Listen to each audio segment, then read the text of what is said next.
Everybody's moving the line.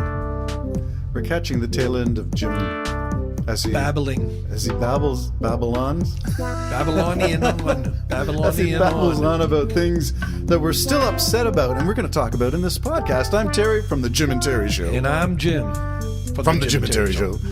And we are not in Pefferlaw. We are not. We're not with a maple leaf blanket, and I'm not sure that I want to be a maple leaf at this point in the season. Yeah, it's a little bit odd for them. And they the won Argos, last night, apparently. Did they? Yeah. Oh, they turned it around. You know, sometimes you get That's not a turnaround. They won one. Okay, well, at least they didn't lose. That's a turnaround. I guess so. You turn around from losing to winning. Okay, we were talking about American politics. Maybe we should start by saying, restating the old adage that being next door to the United States is like being in bed with an elephant. No matter how kindly or good-tempered the beast, we feel every single twitch and itch and scratch, and the bed shakes and thunders, and maybe the elephant's just turning over a little bit. Maybe it's chaining from left over to the right side of the bed. Whoa. But either way, we get squashed. We get crushed, yeah. Okay, so are you concerned about American politics or the state of society, the culture? I think all the propagandists outside of the country, in the United States and Canada, all those who are the enemies of democracy have almost won, if not won, in their way to divide and conquer. And I'm amazed that I see so many absolute blatant lies being still accepted. We talked about various politicians who are, to me, are like almost bordering on nutcases, and they still got support. They still got voted in. Some of them don't even believe in democracy anymore. They say they do. It's so funny. They'll say to you, I believe in democracy, but they'll also say right to your face, but I don't believe in elections anymore. So vote us in and you're never going to have an election again. This ability to be able to look right at you and said, you caught me in bed with your wife, but I wasn't there, and you believing it, this is frightening to me. How this kind of absorption of lies and not being able to discern when someone's lying to you, or they got facts that are not, they got information that's not fact and they're presented as fact. One perfect example of that, of course, is the big lie about the election.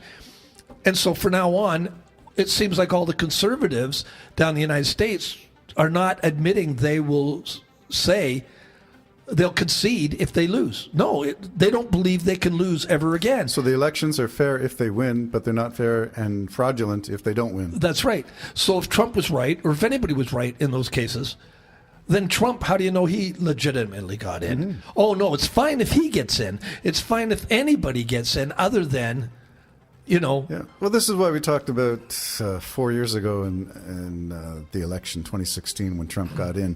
The down ballot votes. So if elections are fraudulent, then down ballot votes, which are the smaller divisions, not the presidency, but the smaller elections that are being fought, those should have all been Republican if Trump is winning. If Biden is winning, then all the down ballot votes should be Democratic. But it's split, where they didn't vote for, or they might have voted for Trump, but voted for down ballot Democrats, or the other way around. So you look at the patterns in elections to see who is doing what, and there's no evidence of fraud at all. Well, what was it, 63 court cases, and 65. every one of them was thrown out? There was one something that meant nothing to anybody that they actually won, and I don't know what that was, but it had nothing to do with the election, just kind of went with it. Yeah, so it's absolutely... Matter of fact, the truth of the matter is, for our listeners who doubt it all, but the truth of the matter actually is, there's never been a more monitored election in the history of the United States as there was the last one. You mean the amount of money spent on an election? No, I meant monitoring to make sure it was legit. Monitored. I thought you said monitorizing. I thought you meant monetizing. Well, I did, Terry, and it's not, okay, not so right. I just got confused. It's not right of you to make fun of me on the air like this. I was just looking for clarity. This is why I'm in this seat. Okay, so you're right. It was the best monitored election, and that was 2018. Yeah. Is it going to be better this time in 2020? Well, the sad thing is now you've got a lot of organizations that are putting in bullying tactics. They're putting people I in. thought they were just monitoring. Oh no, they sit there in fatigue.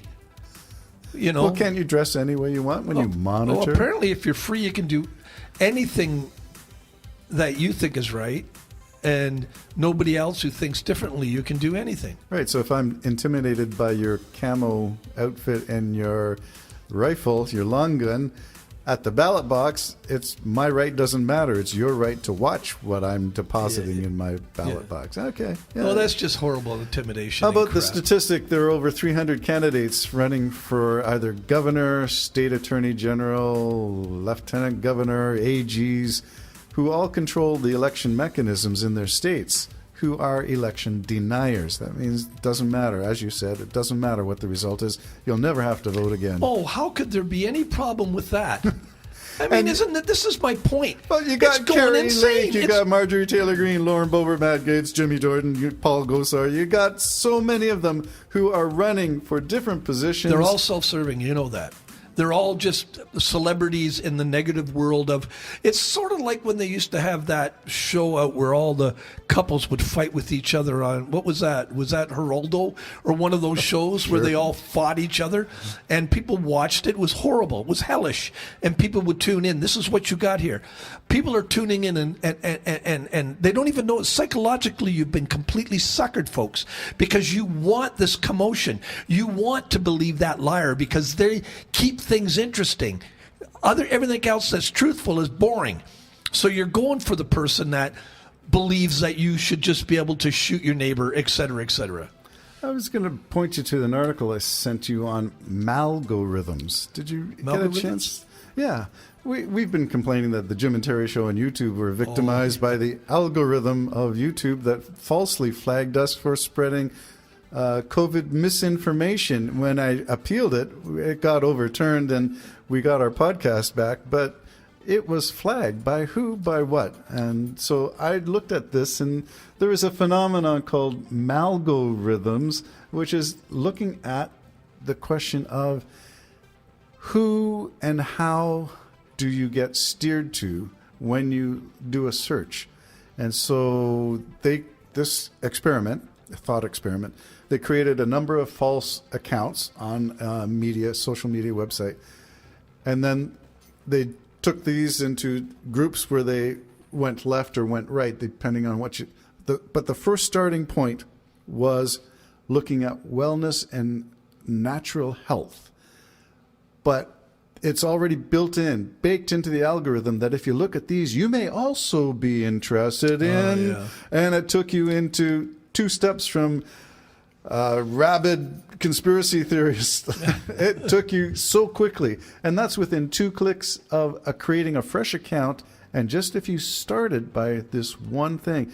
So what is the data that showed that most people who went into wellness and natural health and therapeutics would also go towards conspiracy theories, survival groups, and Second Amendment rights and violence and all of this stuff? Somebody's got it.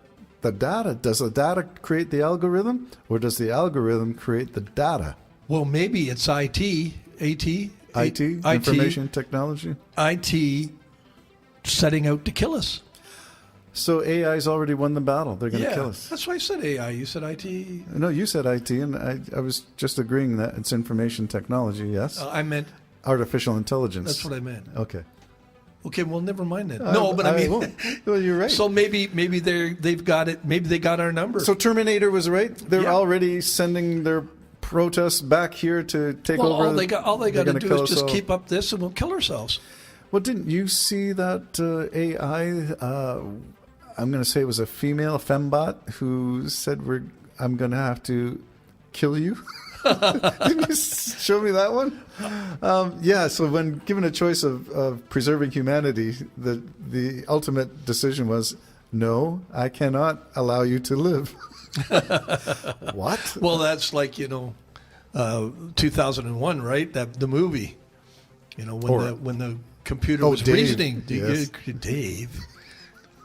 Don't do that, Dave. I'm better now. Dave, you're hurting my feelings. I'm better now, Dave. I'm better. Yes, and I was killed gonna- everybody else, but I won't kill I was you. going to point out iRobot with Will Smith.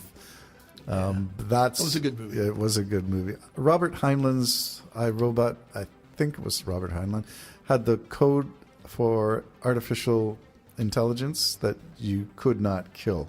You cannot. That's baked into your hardware. I'm not sure it's baked in anymore. Stay tuned, And folks. that is the Jim and Terry Show. I think that's a wrap for today. How many? It is, yeah, We I'm did a done. lot. I'm talked out. Are you talked out? I'm talking. All right, there we go. The Jim and Terry Show signing off. Take care now. Bye-bye. Bye.